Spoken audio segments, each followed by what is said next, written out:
میری کہانی سننے والوں کو محبت اور دعا۔ کسی نے مجھے یہ کہانی بھیجی ہے، یہ ایک سچا واقعہ ہے۔ یہ واقعہ 2009 کا ہے۔ یہ انڈیا کا واقعہ ہے، میں شہر کا نام نہیں بتا سکتی۔ یہ واقعہ عمیر احمد کے ساتھ ہوا ہے، جو میں آپ کو خود بتانے جا رہی ہوں۔ ابتدا ایک ہلکی سی سرد رات سے ہوتی ہے۔ فضا میں خاموشی ایسی تھی جیسے کسی نے وقت کو تھام لیا ہو۔ دریا کی ایک آواز۔ کچھ راتیں ایسی ہوتی ہیں جس میں ایک لمحہ پوری زندگی بدل دیتا ہے، اور کبھی کبھی وہ لمحہ انسان سے انسانیت بھی چھین لیتا ہے۔ اس رات شہر کی سڑک پر میں جا رہا تھا۔ شہر کی سڑک کی لائٹس ٹمٹما رہی تھیں اور سڑک پر ایک عجیب سا اندھیرا تھا۔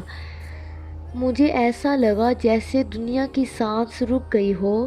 میں ایک پل کے سامنے سے گزرا۔ مجھے وہاں ایک بوڑھا شخص بیٹھا دکھائی دیا۔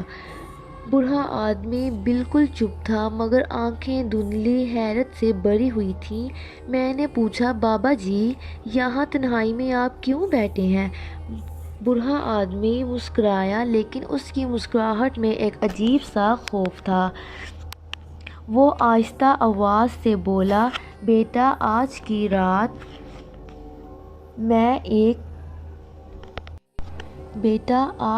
رات اپنی آواز کی حفاظت کرنا۔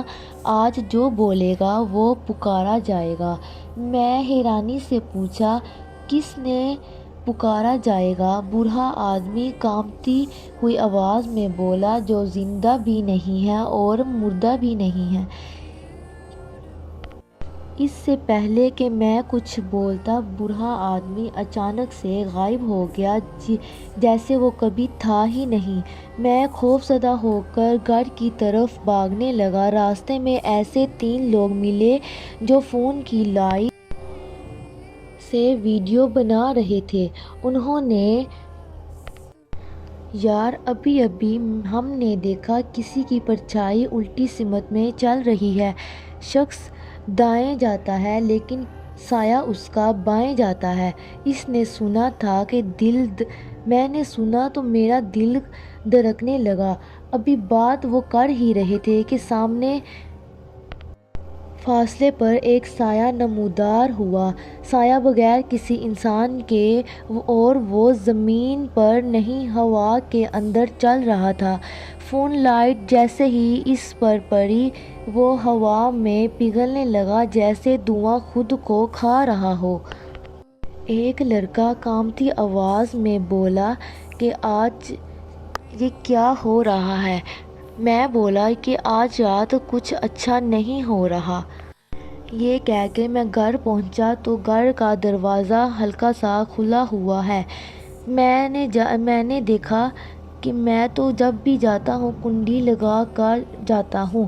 میں اندر داخل ہوا۔ پورے گھر میں خاموشی تھی، صرف گھڑی کی ٹک ٹک تھی، لیکن گھڑی کی سوئیاں رکی ہوئی تھیں۔ سوئیاں ایک ہی وقت پر رکی ہوئی تھیں۔ میں نے خوف سے سوئیوں کو چھوا۔ خود بخود وہ تیزی سے گھومنے لگیں اور پورا گھر ٹھنڈا ہو گیا، جیسے گھڑی کے اندر سے سردی نکل رہی ہو۔ پھر دروازے پر زور سے دستک ہوئی، اور دستک انسان والی نہیں تھی، ایسی جیسے کسی نے پورے بازو سے دستک دی ہو۔ میں نے پوچھا، کون ہے؟ باہر سے جواب آیا، دروازہ کھولو، تم نے مجھے دیکھا ہوا ہے۔ مجھے اس بوڑھے آدمی کی بات یاد آ گئی، آج جو بولے گا وہ پکارا جائے گا۔ میری آواز بند ہو گئی، میں خاموش ہو گیا۔ اگر میں بولتا تو وہ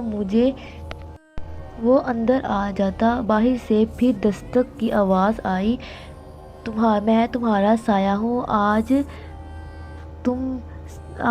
تم مجھ سے جدا نہیں رہ سکتے۔ اچانک لائٹ بند ہو گئی، اندھیرا گہرا سیاہ۔